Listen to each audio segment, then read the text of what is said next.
नमस्कार दोस्तों, स्वागत है आपका अपने डेली अपडेट्स यूट्यूब चैनल पर। हम बात करेंगे यहाँ पर तमाम भर्तियों के लेटेस्ट अपडेट को लेकर, जो कि आपकी परीक्षा एवं पढ़ाई से संबंधित होंगी। इसलिए वीडियो को जल्दी से लाइक, शेयर, सब्सक्राइब कर दें, जिससे आप सभी को इसी प्रकार की सटीक जानकारियाँ मेरे वीडियो के माध्यम से लगातार प्राप्त होती रहेंगी। तो बात करते हैं आज की महत्वपूर्ण खबरों से। पहली खबर, सभी सरकारी विभागों में खाली पदों पर होगी भर्तियां। तो जैसे कि आप सभी को पता है कि कल कैबिनेट की पहली मीटिंग थी और कैबिनेट के पहले मीटिंग में ही योगी आदित्यनाथ जी ने ये आदेश दे दिया है कि सभी विभागों में जहां जहां पर रिक्तियां हुई हैं उस विभागों में सभी को जल्दी से भरा जाए। तो अब देख लेते हैं पूरी खबर। मुख्यमंत्री योगी आदित्यनाथ जी ने शनिवार को बड़ा फैसला करते हुए कहा है कि सरकारी महकमों में खाली पदों पर भर्ती की प्रक्रिया को तेजी से पूरा किया जाए। इसके लिए मुख्यमंत्री ने आला अफसरों को खास निर्देश दे दिए हैं और भर्ती के लिए विभागों में नए सिरे से खाली पदों के विज्ञापन के लिए आदेश दे दिए हैं। तो ये महत्वपूर्ण बात हो गई कि रोजगार के मुद्दे को यहाँ पर प्राथमिकता मिलेगी और 1 लाख से अधिक पदों जो खाली हैं उनको भरने के लिए आदेश जारी कर दिया गया है। भर्ती के लिए विभागों में नए सिरे से खाली पदों पर सर्वे होगा और संभावना है कि पदों की संख्या 1 लाख से ऊपर हो सकती है। अधिकारी चलाएं भर्ती अभियान। मुख्यमंत्री शनिवार को योजना भवन में वरिष्ठ प्रशासनिक अधिकारियों को अपनी सरकार के एजेंडे के बारे में निर्देश दे रहे थे। उन्होंने कहा है कि सभी विभागाध्यक्ष रोजगार के मुद्दे को प्राथमिकता से लेते हुए कार्रवाई करें और विभागों में अभियान चलाएं और अधिकारी अपने विभागों में ये प्रक्रिया को गति दें और विभागों में कि जो कितने भी पद खाली हैं उनके बारे में इसकी सूची तैयार की जाए और भर्ती प्रक्रिया को समयबद्ध ढंग से और आगे बढ़ाई जाए। तो अभी ये देखना महत्वपूर्ण हो जाता है कि ये जो दिया गया है आदेश, ये कहाँ तक लागू किया जाएगा और अधिकारीगण जो हैं वो कितने एक्टिव दिखाई देते हैं और अपने विभागों में जितने भी पद खाली हैं क्या उनकी गणना तेज़ी से होगी और उनका विज्ञापन तेज़ी से होगा और क्या ये भर्ती प्रक्रिया जो है सही समय पर संपन्न हो पाएगी, न्यायालय या कोर्ट नहीं जाएगी। तो अब ये समय के गाल में ये सब चीज़ें समाई हुई हैं। अब समय के अनुसार ही हमें पता लग पाएगा कि ये भर्तियाँ होंगी कि नहीं होंगी। जैसा कि आप सबको पता है कि कल के वीडियो में मैंने बता दिया था कि कल कैबिनेट की बैठक थी और उसमें नोटिस जारी कर दिया गया था। उस नोटिस में मैंने ये बताया था कि 100 दिन का एजेंडा तय किया गया है। भर्ती में तेजी के दिए गए हैं निर्देश। पहली बैठक में आला अफसरों को सीएम योगी ने दिए निर्देश और भ्रष्टाचार के खिलाफ जीरो टॉलरेंस नीति रहेगी जारी। शपथ ग्रहण के अगले दिन ही मुख्यमंत्री योगी आदित्यनाथ जी ने पहली बैठक में आला अधिकारियों को 100 दिन, 6 महीने और साल भर के कामकाज का एजेंडा सौंप दिया है।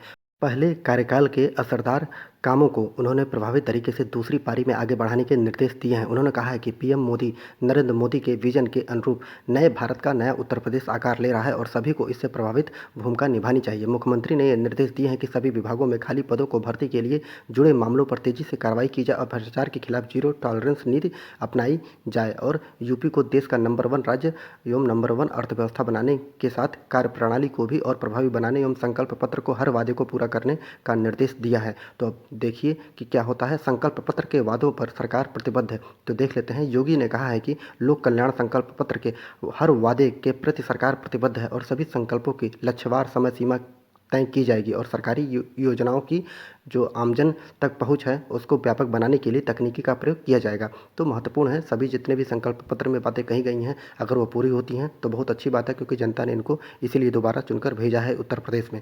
तो अब देखते हैं कि कब तक वैकेंसी आती हैं। वो भ्रष्टाचार जो इन्होंने बोला है कि जीरो टॉलरेंस नीति अपनाई जाएगी वो कहाँ तक सफल होती है, अब ये जो होगा ये भविष्य में हम लोग देखने को मिलेगा। ट्रिपल सी करने वाले विद्यार्थियों के लिए महत्वपूर्ण खबर है कि अगर आप लोग ट्रिपल सी करना चाहते हैं तो 31 मार्च तक आप लोग अंतिम आवेदन कर सकते हैं और अगर आप लोग 31 मार्च तक आवेदन करते हैं तो आप लोगों का पेपर जो होगा वो मई के फर्स्ट वीक में हो जाएगा और मई में अगर आप लोग आवेदन करते हैं तो आप लोगों का पेपर जून जुलाई में फर्स्ट वीक में होगा। तो अगर आप लोग जल्दी से जल्दी ट्रिपल सी पास करना चाहते हैं तो फॉर्म फिलअप कर दीजिए, क्योंकि 31 मार्च तक इसका जो फॉर्म है ऑनलाइन आवेदन आप कर सकते हैं। अगली खबर है पॉलिटेक्निक से संबंधित। यहाँ पॉलिटेक्निक के 7 कोर्सों पर नहीं होंगे दाखिले। तो यहाँ पर 7 कोर्स नहीं है, जबकि पॉलिटेक्निक के 9 कोर्स में अब दाखिले नहीं होंगे।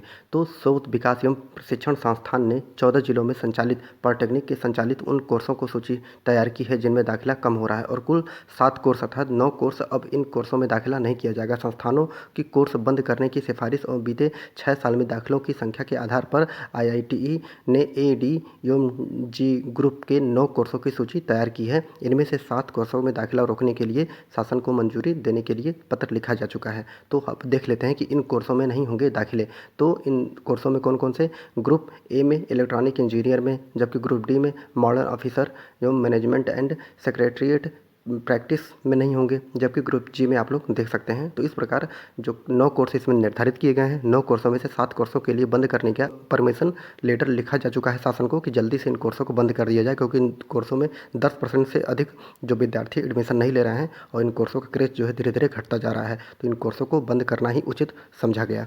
अगली खबर है हाई स्कूल इंटर की परीक्षाओं से। जैसा कि आप सभी को पता है कि इस समय उत्तर प्रदेश में हाई स्कूल इंटर की परीक्षाएं चल रही हैं। यूपी बोर्ड परीक्षा रद्द होने का भ्रम है वो फैलाया जा रहा है। तो अराजक तत्वों के फर्जी हस्ताक्षर से जारी किए गए विज्ञप्ति एवं यूपी बोर्ड सचिव ने साइबर थाने में दी तहरीर। डॉक्टर दिव्यकांत शुक्ल ने कहा कि पूर्व निर्धारित कार्यक्रम के अनुसार ही चलेंगी परीक्षाएं। तो महत्वपूर्ण यह है कि जब पेपर हो रहा है उस समय कुछ गिरोह हैं जो इस पेपर के खिलाफ अफवाह फैलाना चाहते हैं कि पेपर कैंसिल हो जाएगा, लेकिन ऐसा कुछ भी नहीं है। अराजक तत्वों ने माध्यमिक शिक्षा परिषद सचिव के फर्जी के हस्ताक्षर से विज्ञप्ति वायरल कर यूपी बोर्ड परीक्षा निरस्त होने का भ्रम फैला रहे हैं। इसकी जानकारी होने पर यूपी बोर्ड सचिव ने आनन फानन में साइबर क्राइम थाने में मामले को तहरीर दी है। उसका कहना है कि बोर्ड परीक्षा 2022 निर्धारित कार्यक्रम के अनुसार संपन्न होगी एवं शिक्षक, प्रधानाचार्य, अभिभावक और विद्यार्थी ऐसी भ्रामक सूचनाओं के फेर में न पड़े। तो एक अगली खबर है कि तीसरे दिन 70,000 से अधिक विद्यार्थियों ने छोड़ दी परीक्षाएं। अर्थात यूपी बोर्ड परीक्षा केंद्रों में सख्ती का असर दिख रहा है और परीक्षा छोड़ने वाले परीक्षार्थियों की संख्या लगातार बढ़ती जा रही है। शनिवार को तीसरे दिन भी यह क्रम जारी रहा और दोनों पालियों की परीक्षा में कुल 70,207 विद्यार्थियों ने परीक्षा छोड़ दी है। और प्रदेश में हाई स्कूल की परीक्षा के दौरान उड़ाका दल ने 3 छात्राओं को नकल करते हुए पकड़ा था। इस प्रकार आप देख सकते हैं कि किस प्रकार सख्ती बढ़ती जा रही है। अराजक तत्व हैं वो पेपर को कैंसिल कराने का प्रयास कर रहे हैं कि बच्चों का पेपर अच्छा ना हो पाए। और ऊपर से बच्चे भी अब देख चुके हैं कि बहुत ही तगड़ा यहाँ पर व्यवस्था की गई है। पुलिस प्रशासन से लेकर टीचर, अध्यापक से लेकर सभी लोग निगरानी रखे हुए हैं। कोई भी नकल नहीं करा सकता है और नकल कर सकता है। तो इस प्रकार जो नकल कर रहे हैं उनके खिलाफ FIR हो रही है और जो भी कानूनी कार्रवाई होगी उनके खिलाफ होगी। लेकिन सबसे अच्छी बात यह है कि विद्यार्थी जो हैं वो जो नकल के भरोसे आए हुए थे पढ़ने के लिए, पास होने के लिए, वो परीक्षाएँ छोड़ रहे हैं। बात करते हैं अगली खबर यूपी टीटी पेपर लीक के मामले में। तो पेपर लीक गिरोह का सरगना हुआ गिरफ्तार। झोसी के इंटर कॉलेज में टीटी का पेपर हुआ था आउट और 25,000 का था इनामी। STF ने शंकरगढ़ से पकड़ा और उत्तराखंड AG ऑफिस का ऑडिटर भी नामजद इसमें था। देख लेते हैं पूरी खबर।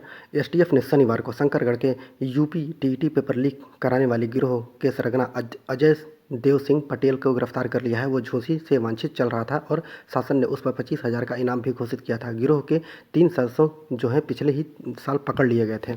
इस प्रकार जो ये पेपर आउट कराने वाला जो मेन गिरोह था अजय सिंह पटेल, इसको गिरफ्तार कर लिया गया है STF के द्वारा। अब देख लेते हैं कि ये लोग जब दूसरे का स्थान पर पेपर देने के लिए बैठते थे तो ये क्या मांग करते थे। तो 50,000 एडवांस के साथ ले लिए जाते थे मूल शैक्षिक प्रमाण पत्र। अर्थात यूपी टीटी परीक्षा में पेपर लीक मामले वालों के लिए प्रति अभ्यर्थी जो है वो 2.5 लाख रुपए का सौदा तय किया गया था और अभ्यर्थियों से 50,000 नगद और उनके मूल शैक्षिक प्रमाण पत्र रख लिए जाते थे। कहा गया था कि पास होने के बाद जब उन्हें 2 लाख रुपए और मिल जाएंगे और तब इनका प्रमाण पत्र जो है वापस कर दिया जाएगा। इस तरह से हर परीक्षा में कुल पैसा एडवांस लेकर अभ्यर्थियों से मूल पर प्रमाण पत्र जमा करा लिया जाता था और वो पूरी रकम दे देते थे और जब पूरी रकम देते थे तभी जाकर इनको उनका मूल प्रमाण पत्र मिलता था। इस प्रकार आप देख लेते हैं कि एक टीटी का एक छोटा सा पेपर जिसमें इंसान 2 महीने अच्छे से पढ़ाई कर ले तो वो पास हो जाएगा, तो उसमें वो लोग 2.5 लाख रुपए दे सकते हैं। और देने के बाद अब ये बात मानिए जो 2.5 लाख यूपी टीटी के लिए दे सकता है तो वो प्राइमरी की जो भर्ती आती है 50,000 49,000,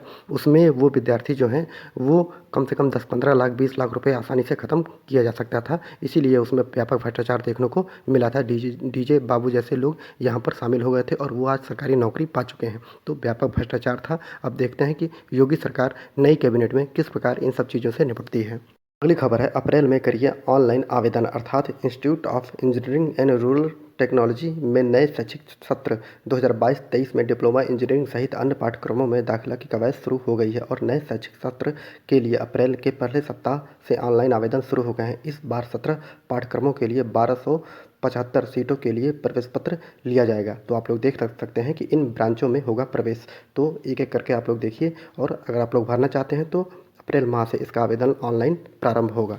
बात कर लेते हैं यूपी में टीजीटी पीजीटी 2021 के विद्यार्थी जो हैं लगातार भटक रहे हैं। उनका सिलेक्शन हो चुका है लेकिन वो उनको कॉलेज नहीं दिया जा रहा है, उनका समायोजन नहीं किया जा रहा है। तो सहायता प्राप्त माध्यमिक स्कूलों में नवनियुक्त का मामला, तदर्थ शिक्षक स्कूलों में डटे नवनियुक्त खा रहे हैं ठोकर। तो जैसा कि महत्वपूर्ण बात यह है कि तदर्थ शिक्षक जिस सीट के लिए पेपर किया गया था, जिस सीट के लिए पेपर लिया गया था, उस सीट पे जो विद्यार्थी चयनित होकर उस विद्यालय में जा रहे हैं, लेकिन वहाँ पर उसी सब्जेक्ट से संबंधित जो है तदर्थ पढ़ा रहे हैं, जिस कारण तदर्थ अपनी सीट छोड़ नहीं रहे हैं, जिस कारण जो नए नियुक्त शिक्षक हैं उनकी ज्वाइनिंग वहाँ पर नहीं हो पा रही है और वो दिन रात भटक रहे हैं, जिसके कारण 3 दिन से आज लगातार वहाँ पर शैक्षिक चयन बोर्ड है, वहाँ पर धरना प्रदर्शन किया जा रहा है, लेकिन उनको कोई भी मतलब नहीं है। विद्यार्थी परेशान हैं और तदर्थ जो हैं उनको सुप्रीम कोर्ट ने कह दिया है कि उनको बाहर निकाल दिया जाए, लेकिन अभी भी कोई कार्रवाई नहीं की जा रही है। इक्का दुक्का कार्रवाई की जा रही है, लेकिन तदर्थों को बाहर नहीं निकाला जा रहा है। तो जल्दी से सरकार को इस बारे में सोचना चाहिए। तदर्थों को बाहर निकाल कर जो विद्यार्थी मेहनत से अपने दम पर नौकरी पाए हुए हैं उनको ज्वाइनिंग देकर जल्दी से जल्दी इस विवाद को निपटाना